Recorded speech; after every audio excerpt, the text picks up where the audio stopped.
환영합니다. 여러분의 마음 이곳에서 풀고 가세요. 안녕하십니까? 명절이 다가올 때마다 마음 한구석이 무겁고 답답해지시는 부모님들이 계실 겁니다.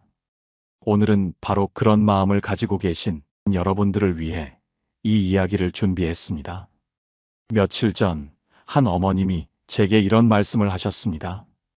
선생님, 우리 둘째 아들 내외가 이번 추석에 또 해외여행을 간답니다.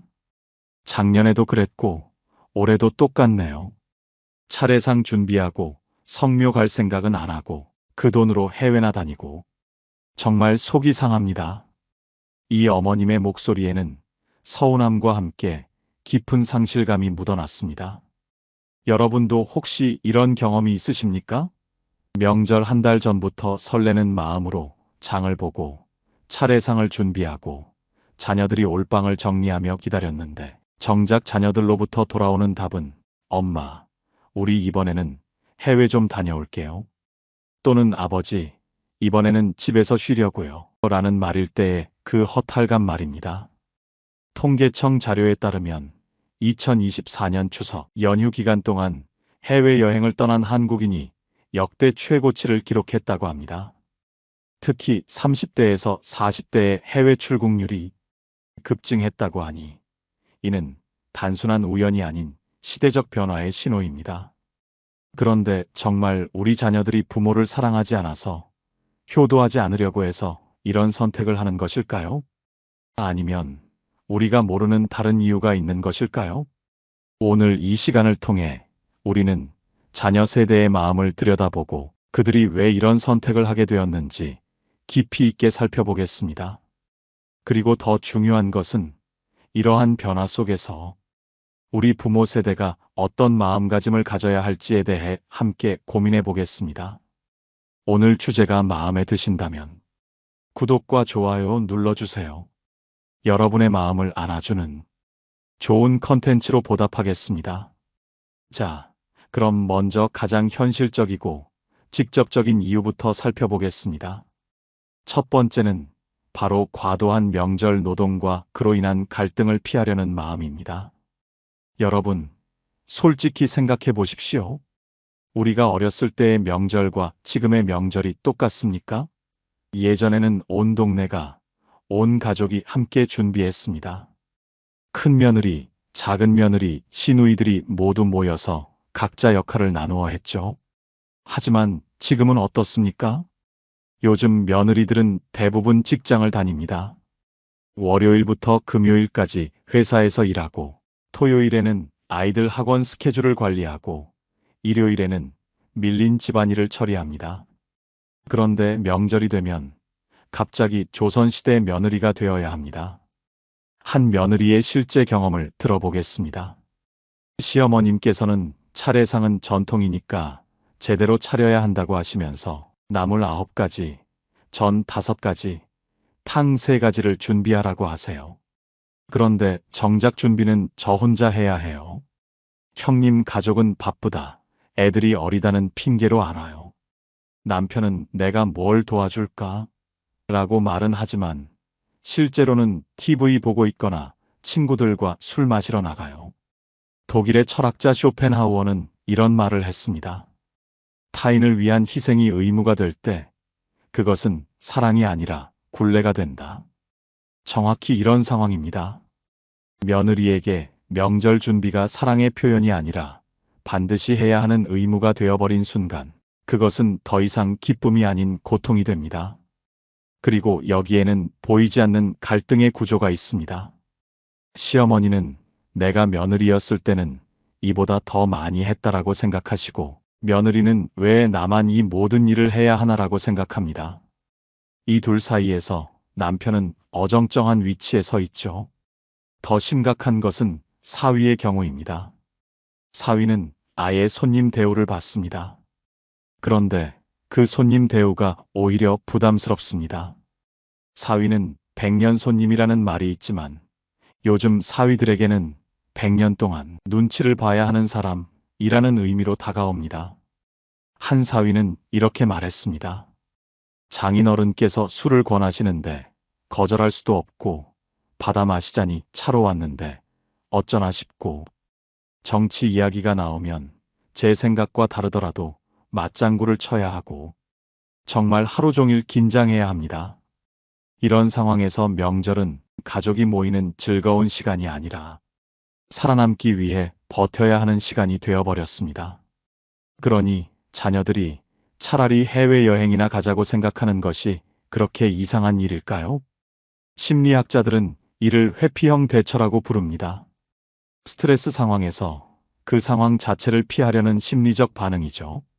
명절이 스트레스의 원천이 되어버린 상황에서 자녀들은 자연스럽게 그 스트레스를 피할 방법을 찾게 됩니다. 그런데 여기서 중요한 것은 이것이 단순히 개인의 이기심이나 게으름의 문제가 아니라는 점입니다. 사회 구조가 바뀌었는데 명절 문화는 그대로 남아있는 괴리에서 오는 문제입니다. 예전에는 대가족 제도 하에서 여러 사람이 분담했던 일을 지금은 핵가족 시대에 한두 사람이 모두 감당해야 하는 상황이 되었습니다. 예전에는 전업주부가 대부분이었지만 지금은 맞벌이 부부가 대다수입니다. 사회적 조건은 완전히 바뀌었는데 명절에 대한 기대와 요구는 예전 그대로라면 갈등이 생기는 것은 당연합니다. 두 번째 이유는 요즘 젊은 세대들이 휴식과 자기 시간을 매우 중시한다는 점입니다. 여러분 시대에는 일이 곧 삶이었다면 지금 세대에게는 삶과 일의 균형이 무엇보다 중요합니다. 워라밸이라는 말 들어보셨죠? 워크라이프 밸런스의 줄임말입니다.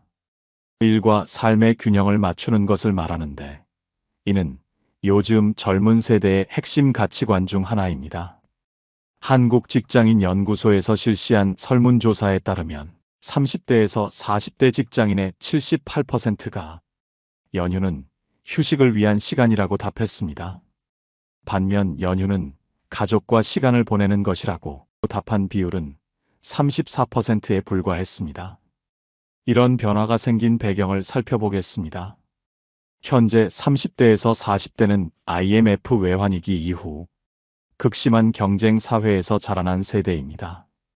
이들은 어려서부터 살아남기 위해서는 끊임없이 경쟁해야 한다는 메시지를 받으며 성장했습니다. 초등학교 때부터 각종 학원을 다니고 중고등학교 때는 밤늦게까지 공부하고 대학에 가서도 취업 준비로 바쁘고 직장에 들어가서도 승진과 생존을 위해 야근과 주말 근무를 감수해야 했습니다. 이런 상황에서 이들에게 연휴나 휴가는 재충전의 시간입니다.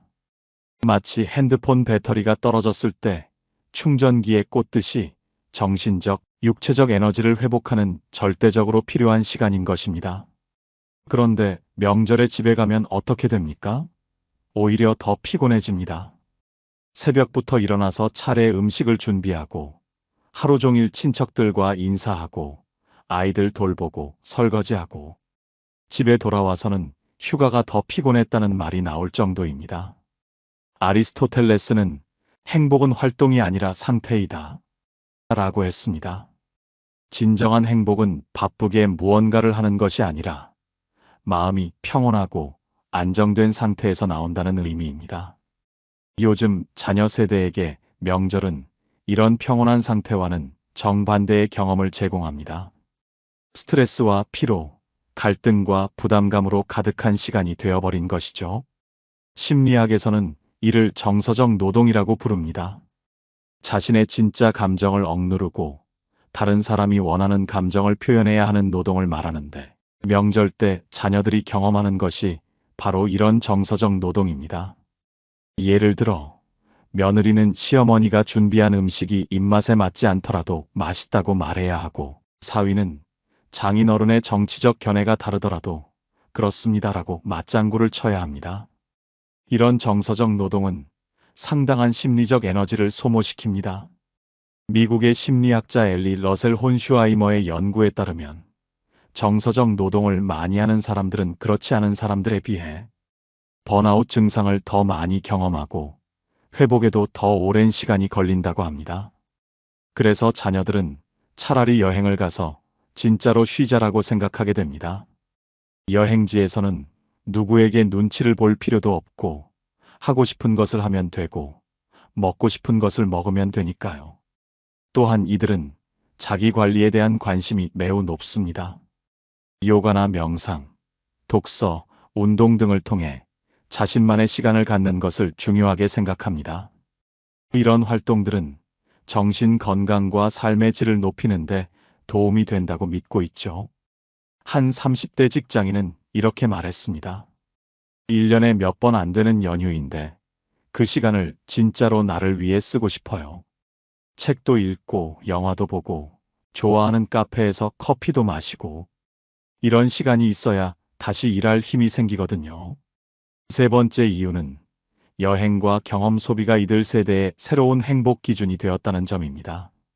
이는 단순한 유행이나 허영이 아니라 가치관의 근본적인 변화를 의미합니다. 요즘 젊은 세대들은 소유보다는 경험을 중시합니다. 예전에는 큰 집을 사고 좋은 차를 사고 값비싼 물건을 소유하는 것이 성공의 기준이었다면 지금은 다양한 경험을 하고 새로운 것을 배우고 특별한 추억을 만드는 것이 더 중요해졌습니다. 이런 변화에는 경제적 배경이 있습니다. 부동산 가격이 너무 오르다 보니 젊은 세대들은 어차피 집 살 돈으로는 부족하다라며 아예 포기하고 그 돈으로 여행이나 경험에 투자하는 경우가 많아졌습니다. 또한 SNS의 영향도 큽니다. 인스타그램, 페이스북 등에서 해외여행 사진을 올리고 좋아요를 받는 것이 일종의 사회적 인정으로 여겨집니다. 반면에 명절에 집에서 가족과 보낸 시간은 SNS에 올리기도 어렵고 설사 올린다 하더라도 그리 주목받지 못합니다. 몽테뉴는 여행은 자기 자신을 발견하는 길이다 라고 했습니다. 실제로 여행은 새로운 문화를 경험하고 다른 관점을 배우고 자신의 한계를 시험해 볼 수 있는 기회를 제공합니다. 한 40대 부부의 이야기를 들어보겠습니다. 저희는 결혼 10년 동안 매년 명절마다 양가집을 다니느라 정말 바빴어요. 그런데 어느 해 추석에 아이가 독감에 걸려서 아예 못 가고 그냥 집에서 보냈는데 그때 깨달았어요. 이렇게 조용하고 평화로운 명절도 있구나. 그 이후로 1년에 한 번은 명절에 여행을 가기로 했어요. 이들 부부는 작년 추석에 제주도로 여행을 다녀왔습니다. 아이랑 함께 해변을 걷고 맛있는 음식도 먹고 평소에 못했던 이야기도 많이 했어요. 정말 오랜만에 가족끼리만의 시간을 가졌다는 느낌이었어요. 여기서 주목할 점은 이들이 가족을 소홀히 하려는 것이 아니라 오히려 가족과의 시간을 더 소중하게 생각한다는 것입니다. 다만 그 방식이 달라진 것뿐입니다. 전통적인 명절에서는 대가족이 모여서 정해진 의식을 치르고 정해진 역할을 수행해야 했습니다. 개인의 의사나 취향보다는 집안의 전통과 어른들의 뜻이 우선이었죠. 하지만 여행에서는 가족 구성원 모두가 동등한 위치에서 함께 계획을 세우고 함께 결정하고 함께 경험을 공유합니다. 누군가는 음식을 준비하고 누군가는 설거지를 해야 하는 역할 분담이 없습니다. 모두가 똑같이 여행자일 뿐입니다. 경험 경제학의 관점에서 보면 물질적 소비는 시간이 지나면 그 만족도가 떨어지지만 경험적 소비는 시간이 지날수록 더 좋은 기억으로 남는다고 합니다.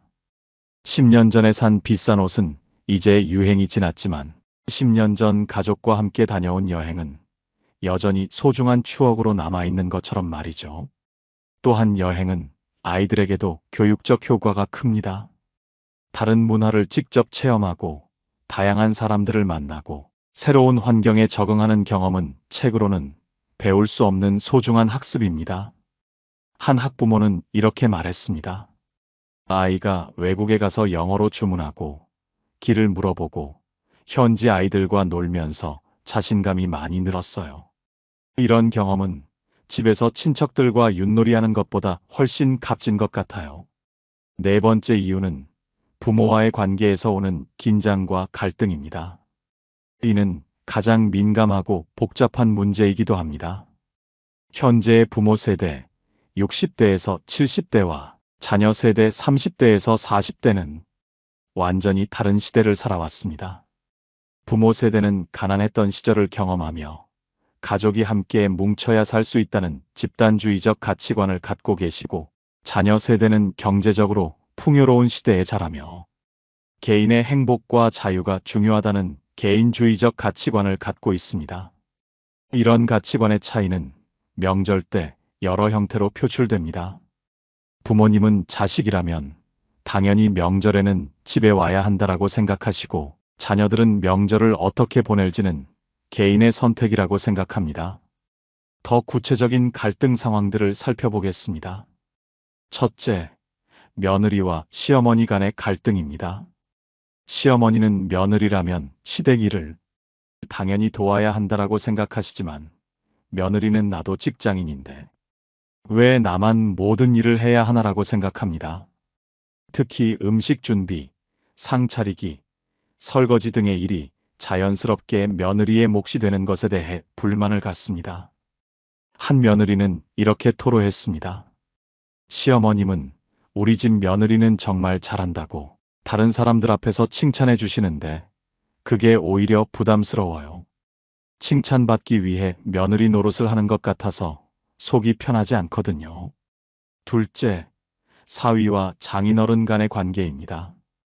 예전에는 사위는 백년 손님이라고 해서 융숭하게 대접했지만, 지금은 사위에게도 은근한 기대와 요구가 있습니다. 제사 참여, 성묘 동행, 집안일 도움 등을 자연스럽게 기대하시는 경우가 많죠. 한 사위는 이렇게 말했습니다. 명절에 가면 온 집안이 저를 지켜보는 느낌이에요. 밥을 몇 그릇 먹는지, 술은 얼마나 마시는지, 아이들과 어떻게 노는지, 모든 게 평가받는 것 같아서 하루 종일 긴장해야 해요. 집에 돌아오면 이렇게 피곤한 휴가가 또 있나 싶어요. 셋째, 부모와 성인 자녀 간의 세대 갈등입니다. 육아 방식, 교육관, 인생관 등에서 의견 차이가 날 때가 많습니다. 부모님은 내가 너를 키운 경험이 있으니까라고 하시지만, 자녀들은 시대가 바뀌었는데라고 생각합니다. 특히 손자, 손녀 교육 문제에서 갈등이 심합니다. 할머니, 할아버지는 아이를 너무 혼낸다, 공부만 시킨다고 하시고, 부모는 요즘은 경쟁이 치열해서라고 하죠. 플라톤은 대부분의 불행은 오해에서 시작된다 라고 했습니다. 가족 간의 갈등도 마찬가지입니다. 서로 사랑하는 마음은 똑같은데 그것을 표현하는 방식이 달라서 생기는 오해가 대부분입니다. 부모님은 자식들이 명절에 집에 오는 것으로 사랑을 확인받고 싶어 하시고, 자녀들은 평소에 안부 전화를 드리고 용돈을 드리는 것으로 사랑을 표현한다고 생각합니다. 서로 다른 사랑의 언어를 사용하고 있는 셈이죠. 문제는 이런 갈등이 명절 때마다 반복되면서 누적된다는 점입니다. 작은 갈등들이 쌓이고 쌓여서 결국 명절은 곧 스트레스라는 공식이 만들어집니다. 심리학에서는 이를 조건 형성이라고 부릅니다. 명절이라는 상황과 스트레스가 반복적으로 연결되면서 명절만 생각해도 자동으로 스트레스를 느끼게 되는 것입니다. 한 심리 상담사는 이렇게 설명했습니다. 명절 스트레스로 상담받으러 오시는 분들이 정말 많아요. 특히 며느리들은 명절이 다가오면 불안 증세까지 보이는 경우가 있어요. 그 정도로 명절이 부담스러운 존재가 되어버린 거죠. 다섯 번째이자 가장 근본적인 이유는 세대 차이와 시대 변화입니다. 이는 개인의 문제가 아니라 사회 구조적인 변화에서 오는 것입니다. 먼저 가족 구조의 변화를 살펴보겠습니다. 1970년대만 해도 한국의 평균 가구원 수는 5.2명이었습니다. 대가족 제도 하에서 3대가 함께 살며 명절 준비도 여러 사람이 분담했죠. 하지만 2024년 현재 평균 가구원 수는 2.3명입니다. 핵가족을 넘어서 1인 가구가 전체의 33%를 차지할 정도로 가족 형태가 완전히 바뀌었습니다.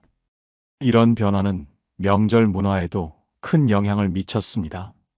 예전에는 할머니, 어머니, 큰며느리, 작은며느리, 시누이들이 함께 모여서 각자 맡은 일을 했다면 지금은 며느리 한 사람이 모든 일을 감당해야 하는 상황이 되었습니다. 경제 구조의 변화도 중요합니다. 예전에는 농업사회였기 때문에 명절이 농사의 마무리이자 감사의 시간이었습니다. 또한 대부분의 가정에서 남성은 일하고 여성은 전업주부였기 때문에 여성이 명절 준비에 전념할 수 있는 시간적 여유가 있었습니다.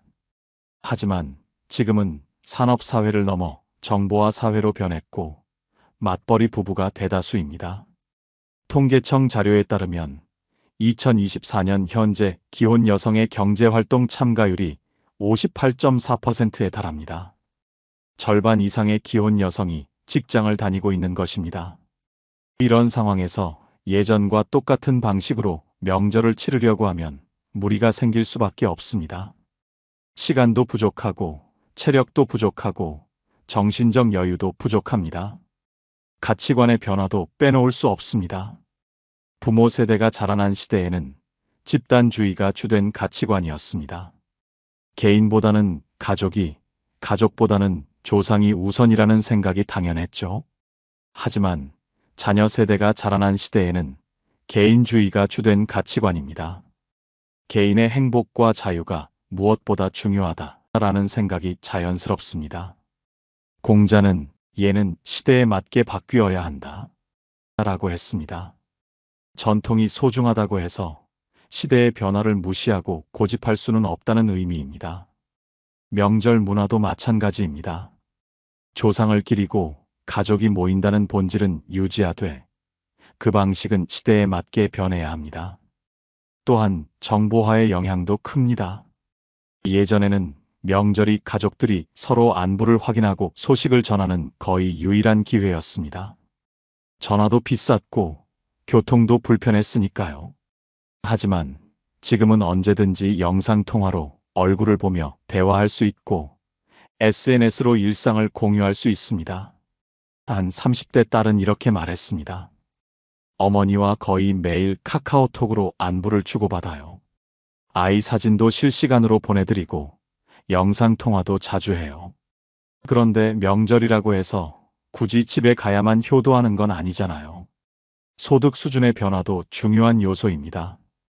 부모 세대가 젊었을 때는 해외여행이 꿈 같은 일이었습니다. 경제적으로도 어려웠고 출국 절차도 복잡했죠. 하지만 지금은 해외여행이 그리 특별한 일이 아닙니다. 저가 항공이 생기면서 비용도 많이 저렴해졌고 온라인으로 쉽게 예약할 수 있습니다. 한국관광공사 자료에 따르면 2024년 한국인의 해외여행 경험률이 78%에 달합니다. 10명 중 8명이 해외여행을 경험했다는 뜻입니다. 이런 상황에서 명절에 해외여행을 간다는 것이 그렇게 이상한 선택은 아닙니다. 교육 수준의 변화도 영향을 미쳤습니다. 현재 30대에서 40대의 대학 진학률은 80%를 넘습니다. 높은 교육을 받은 사람들은 전통보다는 합리성을 중시하는 경향이 있습니다. 왜 이렇게 해야 하는가에 대한 명확한 이유가 없다면 따르지 않으려고 합니다. 예를 들어, 왜 며느리만 음식을 준비해야 하는가? 왜 남자들은 제사상에만 절하고 여자들은 부엌일만 해야 하는가? 와 같은 질문을 던지게 됩니다. 여성의 사회적 지위 변화도 큰 영향을 미쳤습니다. 예전에는 여성이 결혼하면 남편 집안의 구성원이 되어 그 집안의 전통을 따르는 것이 당연했습니다. 하지만 지금은 여성도 독립된 인격체로서 자신의 의견을 가질 권리가 있다고 생각합니다. 한 며느리는 이렇게 말했습니다. 저도 제 부모님이 계시고 제 고향이 있어요. 왜 시댁 명절만 중요하고 친정 명절은 소홀히 해야 하나요? 이번에는 친정에서 명절을 보내고 싶어요. 이런 변화들이 모여서 만들어낸 결과가 바로 명절 해외여행 증가입니다. 이는 개인의 이기심이나 전통 무시가 아니라 시대의 필연적인 변화인 것입니다. 혹시 여러분은 이런 변화를 어떻게 받아들이고 계십니까? 때로는 서운하고 화가 나실 수도 있겠지만 이것이 거대한 시대의 흐름이라는 점은 꼭 이해해 주셨으면 합니다. 이제는 이러한 변화 속에서 우리 부모 세대가 어떤 마음가짐을 가져야 할지에 대해 함께 생각해 보겠습니다. 변화를 막을 수는 없지만 우리가 그 변화에 어떻게 대응하느냐는 우리의 선택에 달려 있습니다. 첫 번째로 필요한 것은 전통적인 명절 틀에서 벗어나는 용기입니다. 명절은 반드시 이래야 한다라는 고정관념에서 자유로워지는 것이 중요합니다. 정부에서도 이미 이런 변화를 인정하고 있습니다. 문화체육관광부에서는 2019년부터 간소한 차례상 차리기 캠페인을 벌이고 있습니다. 전통 차례상에서 꼭 필요한 음식만 남기고 나머지는 생략해도 된다는 내용입니다. 예를 들어 예전에는 나물 9가지, 전 5가지를 모두 준비해야 한다고 생각했지만 지금은 가족이 좋아하는 음식 위주로 3, 4가지만 준비해도 충분하다는 것입니다. 한 70대 어머님은 이런 변화를 직접 실천하고 계셨습니다. 예전에는 명절 준비 때문에 일주일 전부터 장을 보고 3일 전부터 음식을 만들었어요. 그런데 어느 해부터인가 이게 정말 필요한 일인가 싶더라고요. 그래서 작년부터는 간단하게 준비하기로 했어요. 대신 가족들과 대화할 시간이 더 많아졌죠. 루소는 자연으로 돌아가라, 단순함이 곧 자유다 라고 했습니다. 복잡하고 화려한 명절보다는 단순하고 자연스러운 명절이 오히려 더 의미 있을 수 있습니다. 명절의 본래 의미를 생각해 보십시오. 조상을 기리고 가족이 모여 정을 나누는 것이 핵심입니다. 음식을 몇 가지 준비했느냐, 상을 얼마나 화려하게 차렸느냐는 부차적인 문제입니다. 실제로 많은 가정에서 이미 변화를 시도하고 있습니다. 차례상을 간소화하거나 외식으로 대체하거나 각자 한 가지씩만 준비해서 가져오는 방식 등을 채택하고 있습니다. 한 60대 아버님은 이렇게 말씀하셨습니다. 처음에는 차례상을 간소하게 차리는 게 조상님께 죄송스러웠어요. 그런데 생각해보니 조상님들도 후손들이 스트레스 받으면서 제사 지내는 걸 원하지 않으실 것 같더라고요. 또한 명절의 형태도 다양화할 수 있습니다. 꼭 집에서만 명절을 보낼 필요는 없습니다. 가족끼리 펜션에 가서 보내거나 호텔에서 보내거나 여행지에서 보내는 것도 하나의 방법입니다. 중요한 것은 형식이 아니라 마음입니다. 어디에 있든 어떤 방식이든 가족이 함께하고 조상을 기린다면 그것이 진정한 명절입니다. 명절 선물이나 용돈에 대한 부담도 줄여야 합니다. 예전에는 명절이면 을에 용돈을 줘야 한다고 생각했지만 지금은 경제적 부담이 될 수 있습니다. 특히 은퇴한 부모님들에게는 더욱 그렇습니다. 자녀들에게 솔직하게 말씀드리는 것도 좋은 방법입니다. 이번에는 용돈 대신 함께 시간을 보내는 것으로 하자라고 하시면 자녀들도 이해할 것입니다. 또한 명절 준비를 혼자서 다 하려고 하지 마십시오. 가족들에게 도움을 요청하고 역할을 분담하고 함께 준비하는 과정 자체를 즐기는 것이 좋습니다. 한 며느리는 이렇게 말했습니다. 시어머님께서 우리 함께 준비하자고 하시니까 오히려 더 편했어요. 혼자 다 하려고 하실 때는 도와드리고 싶어도 어디서부터 도와드려야 할지 몰랐거든요. 명절의 의미를 새롭게 정의하는 것도 필요합니다. 예전에는 조상을 기리고 전통을 지키는 날이었다면 지금은 가족이 모여 서로를 소중히 여기는 날로 바꿔 생각해 볼 수 있습니다. 두 번째로 중요한 것은 자녀들이 명절에 집에 오지 않는다고 해서 그것을 사랑의 부재로 해석하지 않는 것입니다. 이는 가장 어려우면서도 가장 중요한 마음가짐의 변화입니다. 에리히 프롬은 사랑은 소유가 아니라 자유를 주는 것이다 라고 했습니다. 진정한 사랑은 상대방을 내 뜻대로 만들려고 하는 것이 아니라 상대방의 선택을 존중하고 자유를 보장해 주는 것입니다. 자녀들이 명절에 여행을 간다고 했을 때 첫 번째 반응은 아마 서운함일 것입니다.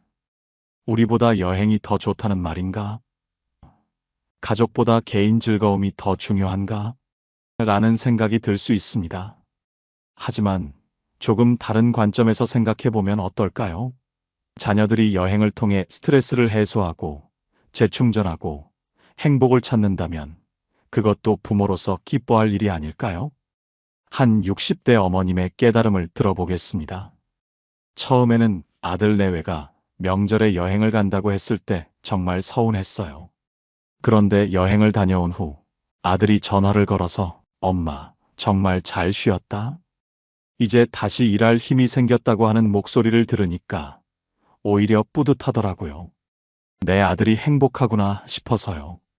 중요한 것은 자녀들이 부모를 사랑하지 않아서 명절을 피하는 것이 아니라는 점입니다.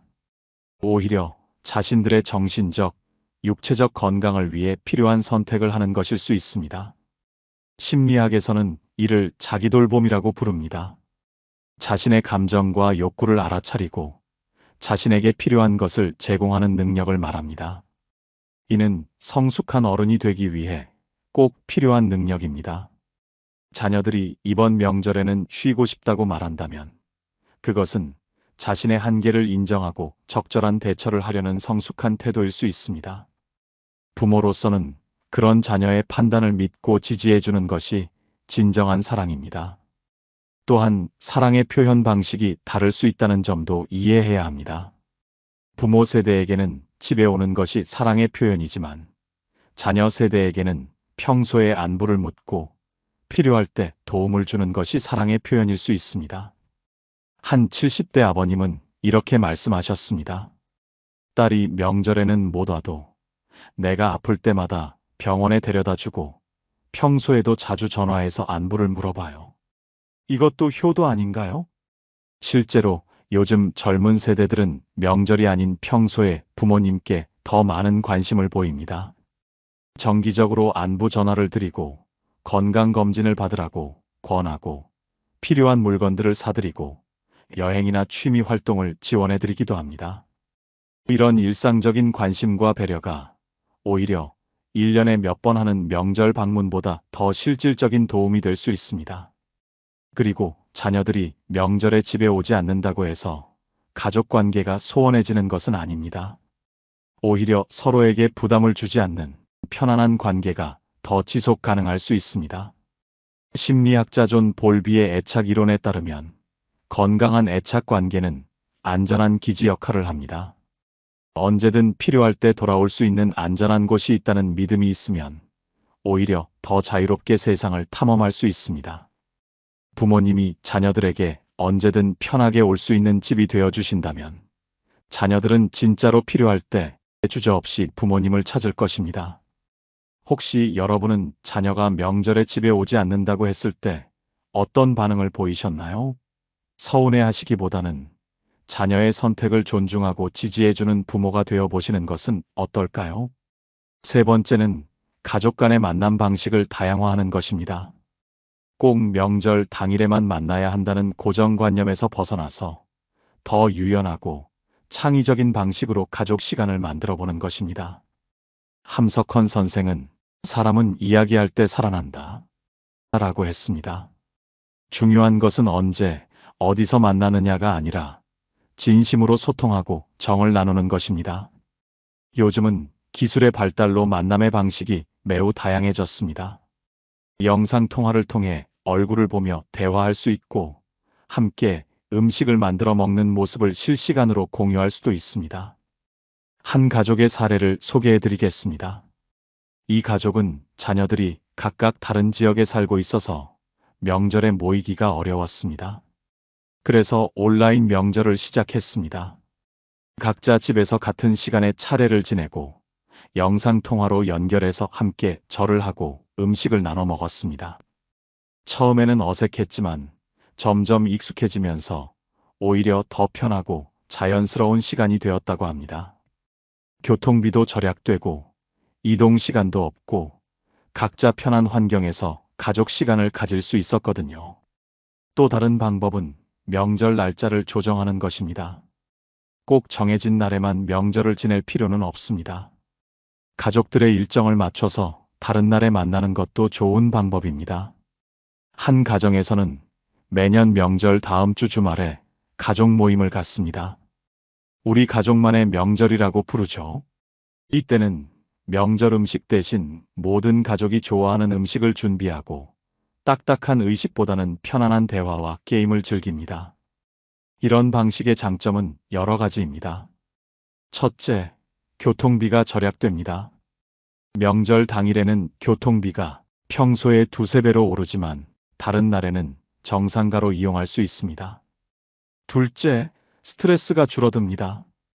명절 당일에는 모든 곳이 붐비고 복잡하지만 다른 날에는 여유롭게 이동하고 만날 수 있습니다.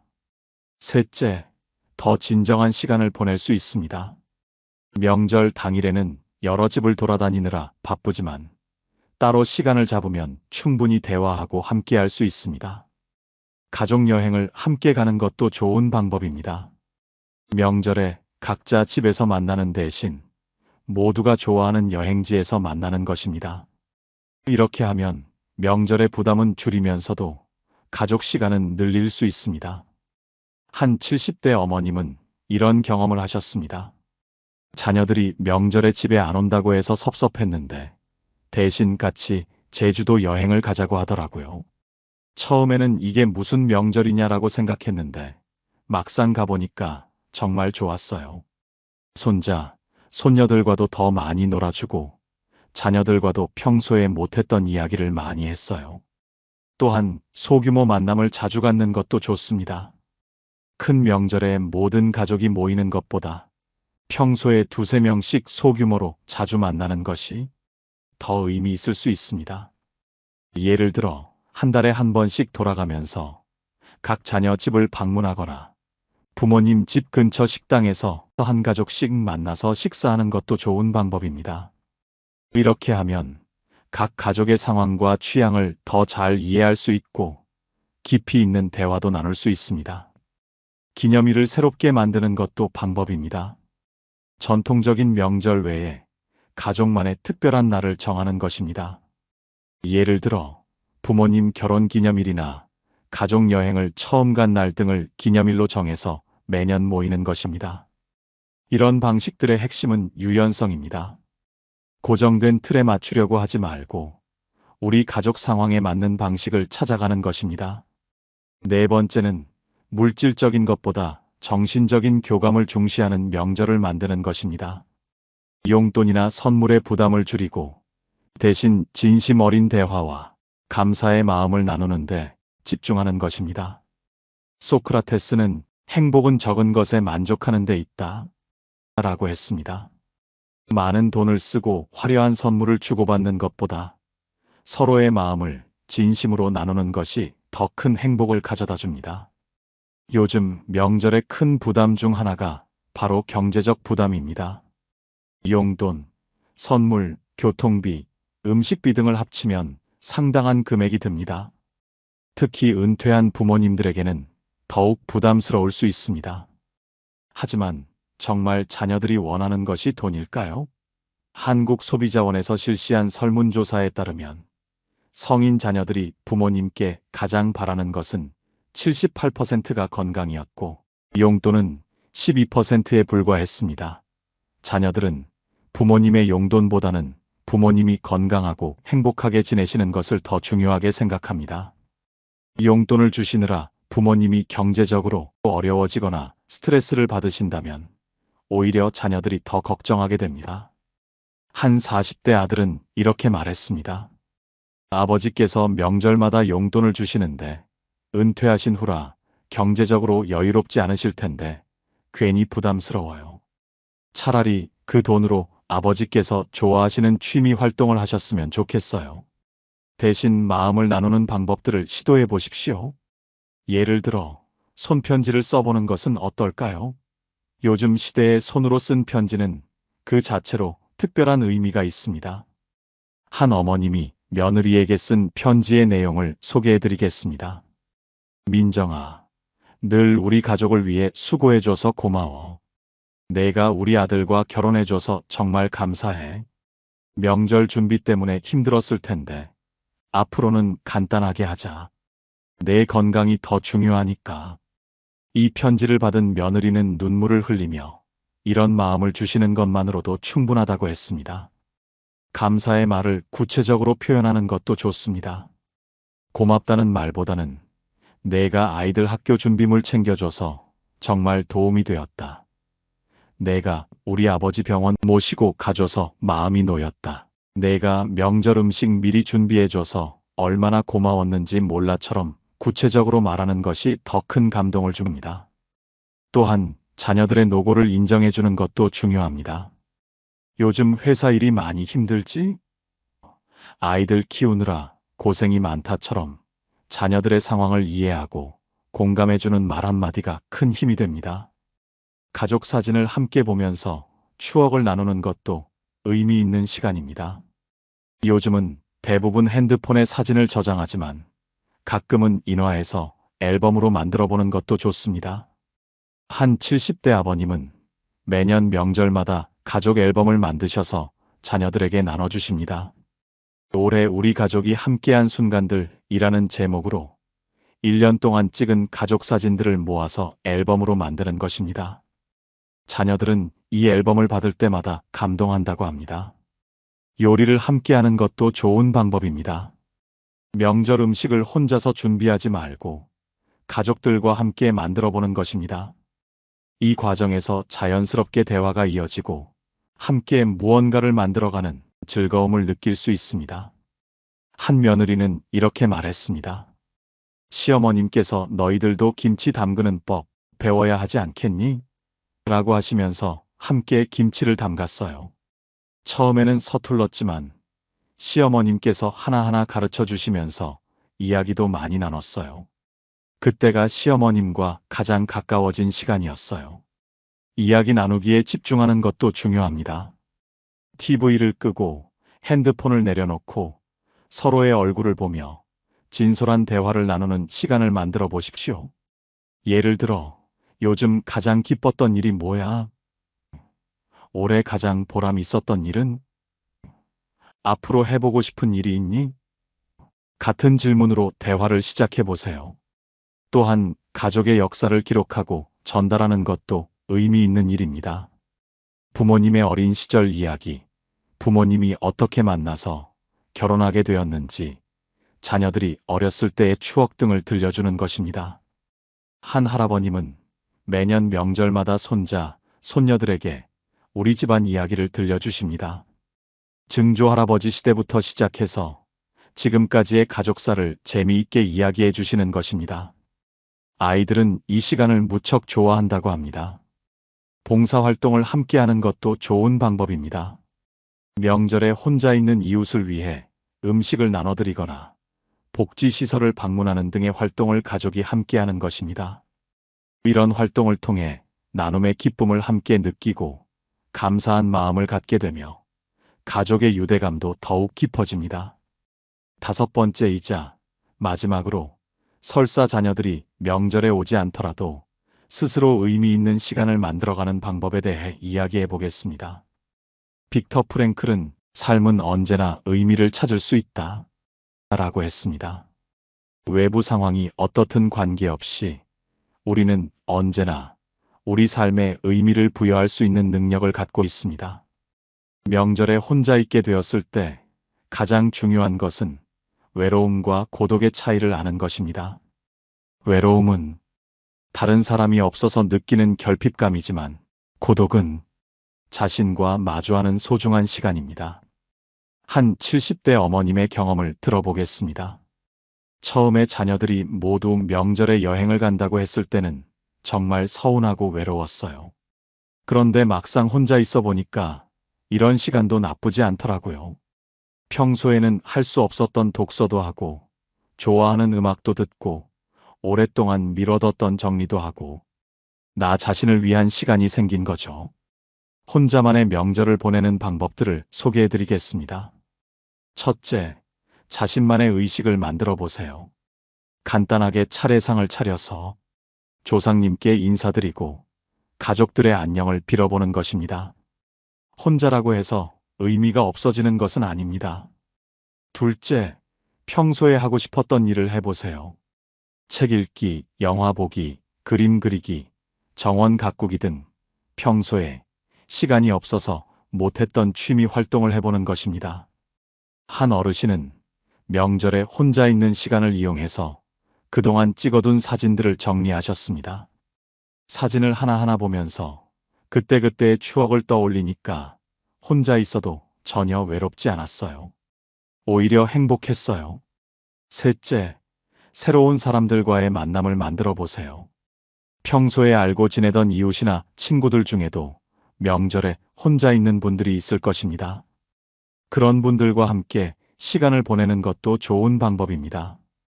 요즘은 고시텔 명절, 원룸 명절 등의 모임도 활발합니다. 가족과 떨어져 혼자 명절을 보내는 사람들이 모여서 함께 음식을 해먹고 이야기를 나누는 모임입니다. 넷째, 봉사활동에 참여해보세요. 명절에도 일해야 하는 사람들을 위한 봉사, 혼자 계신 어르신들을 위한 봉사, 어려운 이웃을 위한 봉사 등 다양한 봉사활동이 있습니다. 봉사활동을 통해 다른 사람을 도우면서 보람을 느끼고 내 상황에 감사하는 마음도 갖게 됩니다. 또한 비슷한 마음을 가진 사람들과 만나면서 새로운 인연도 만들 수 있습니다. 다섯째, 자기 개발의 시간으로 활용해 보세요. 온라인 강의를 듣거나 새로운 기술을 배우거나 언어 공부를 하는 등 자신을 발전시키는 시간으로 만들어 보는 것입니다. 한 60대 아버님은 명절 연휴를 이용해서 컴퓨터를 배우기 시작하셨습니다. 처음에는 자녀들이 안 와서 심심했는데 컴퓨터를 배우니까 새로운 세상이 열리더라고요. 이제는 손자, 손녀들과 영상통화도 하고 사진도 보내주고 오히려 더 가까워진 것 같아요. 여섯째, 여행을 가보세요. 자녀들만 여행을 갈 수 있는 것은 아닙니다. 부모님들도 명절에 여행을 가실 수 있습니다. 시니어 전용 여행 상품들도 많이 있고 혼자 여행하시는 어르신들을 위한 프로그램도 있습니다. 일곱째, 반려동물을 키워보는 것도 좋습니다.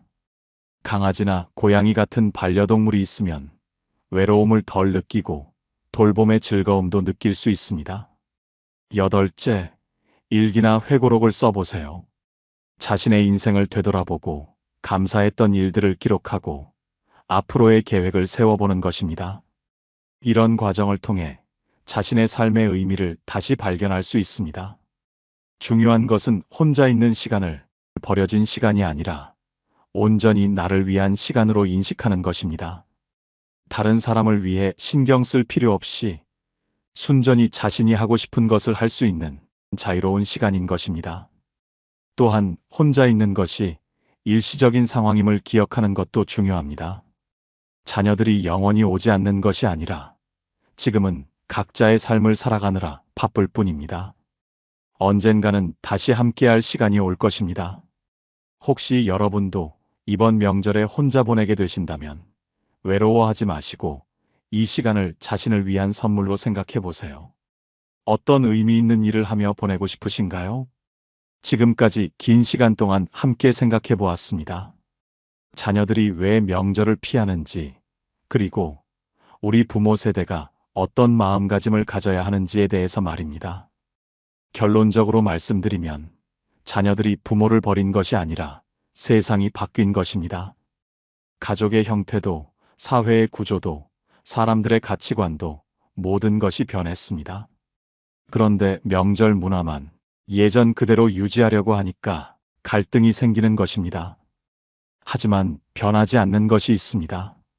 바로 부모와 자녀 간의 사랑입니다. 그 사랑을 표현하는 방식이 달라졌을 뿐 사랑 자체는 변하지 않았습니다. 예전에는 집에 오는 것이 사랑의 표현이었다면 지금은 평상시에 관심을 갖고 필요할 때 도와주는 것이 사랑의 표현입니다. 예전에는 명절상을 잘 차리는 것이 정성의 표현이었다면 지금은 가족이 편안하게 지낼 수 있도록 배려하는 것이 정성의 표현입니다. 중요한 것은 형식이 아니라 마음입니다. 어떤 방식이든 서로를 사랑하고 아끼는 마음이 전해진다면 그것이 진정한 명절입니다. 자녀들이 명절에 여행을 간다고 해서 서운해하지 마십시오. 그들이 행복하고 건강하게 지내는 것이 부모로서 가장 바라는 일 아닙니까? 자녀들이 전통을 지키지 않는다고 걱정하지 마십시오. 그들은 그들만의 방식으로 가족을 사랑하고 있습니다. 자녀들이 자주 오지 않는다고 섭섭해하지 마십시오. 그들의 삶이 바쁘고 복잡하다는 것을 이해해 주시면 됩니다. 대신 이런 변화를 기회로 삼아 보십시오. 더 자유롭고 편안한 명절을 만들 수 있는 기회, 자신만의 시간을 가질 수 있는 기회, 새로운 사람들과 만날 수 있는 기회, 새로운 취미나 관심사를 찾을 수 있는 기회로 말입니다. 명절의 의미를 새롭게 정의해 보십시오. 가족이 모여서 정해진 의식을 치르는 날에서 서로를 사랑하고 감사하는 마음을 나누는 날로 바꿔 생각해 보시면 어떨까요? 그리고 무엇보다 자신을 돌보는 것을 잊지 마십시오. 자녀들을 위해서만 사는 것이 아니라 자신의 행복과 건강도 소중히 여기십시오. 부모님이 행복해야 자녀들도 마음 편히 자신의 삶을 살 수 있습니다. 이 세상에는 정답이 없습니다. 어떤 방식이 옳고 어떤 방식이 틀렸다고 말할 수 없습니다. 중요한 것은 우리 가족에게 맞는 방식을 찾아가는 것입니다. 시간이 지나면서 자녀들의 생각도 바뀔 수 있습니다. 지금은 명절보다 여행을 선호하더라도 나중에 나이가 들면서 가족의 소중함을 더 깨닫게 될 수도 있습니다. 그때까지 기다려 주시고 이해해 주시고 지지해 주시면 됩니다. 명절은 변했지만 부모와 자녀의 사랑은 변하지 않습니다. 방식만 달라졌을 뿐입니다. 그 변화를 받아들이고 새로운 방식의 사랑을 인정해 주시는 부모님이 되어 주시기 바랍니다. 마지막으로 여러분께 질문을 드리고 싶습니다. 여러분은 이번 명절을 어떤 마음으로 맞이하시겠습니까? 자녀들이 오지 않아서 서운해 하실 건가요? 아니면 그들의 선택을 존중하고 지지하면서 자신만의 의미 있는 시간을 만들어 가실 건가요? 선택은 여러분의 몫입니다. 하지만 어떤 선택을 하시든 그 선택이 사랑에서 나오기를 바랍니다. 자녀들에 대한 사랑, 그리고 자신에 대한 사랑에서 나오는 선택이기를 바랍니다. 변화는 두려운 것이 아닙니다. 변화는 새로운 가능성의 시작입니다. 명절 문화의 변화도 마찬가지입니다. 이 변화를 통해 더 행복하고 건강한 가족 관계를 만들어갈 수 있기를 바랍니다. 오늘 이 긴 이야기를 끝까지 들어주셔서 감사합니다. 여러분 모두가 의미 있고 행복한 명절을 보내시기를 진심으로 바랍니다. 오늘 영상을 보며 여러분은 어떤 생각이 드셨나요? 여러분의 경험과 생각을 댓글로 나눠주세요. 여러분의 이야기가 누군가에게 큰 위로와 깨달음이 될 것입니다. 오늘도 끝까지 시청해주신 여러분께 깊은 감사를 드립니다. 오늘 영상이 도움이 되셨다면 소중한 분들께 공유해 주시고 구독과 좋아요로 저를 응원해 주세요. 여러분과의 소중한 연결이 저에게 큰 힘이 됩니다. 오늘도 행복한 하루 되세요. 이상으로 마음 풀고 가세요 였습니다.